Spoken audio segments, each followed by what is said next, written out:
Hindi tayo alipin ng mga banyaga. Hindi tayo magpapalupig sa mga abusadong Kastila. Ang pagmamahal sa ating bayan ang magiging sandata. Nabukasan ng mga susunod na henerasyon ay bahagi ng ating responsibilidad. Tayong mga nauna, tayo ay mga malalakas. At tayo rin ang kayang makipaglaban sa ating bayan. Tiwala ko sa iyo. Bilang ina ng Katipunan, ipapaubaya ko sa iyo ang mga desisyong nararamdaman. Napakarami na naging biktima ng mga Espanyol. At mas marami pa ang mamamatay kapag hindi natin pinigilan ang kanilang pang-aapi. Sa labanang ito, susugal natin ang ating mga buhay.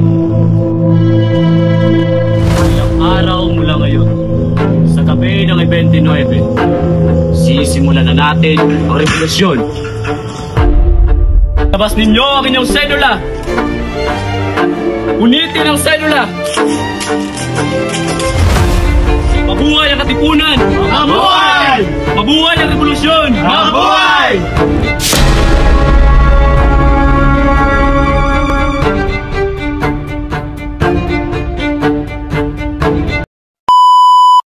Ang kinabukasan ng mga susunod na... Ang araw mula ngayon, sisimulan na natin ang revolusyon. Ay, ito. Kinabukasan ng... Kapag hindi natin pinigilan, late. Inyo ang inyong mga selula! Araw mula ngayon, sa gabi ng 29. Dili lang katanong. Ako lang magtanong sa iyo. Bilang ina ng Katipunan, ipapaubaya ko sa iyo ang mga disong. Ilang araw mula ngayon. Mabuhay ang Katipunan! Mabuhay! Mabuhay ang revolusyon! Mabuhay!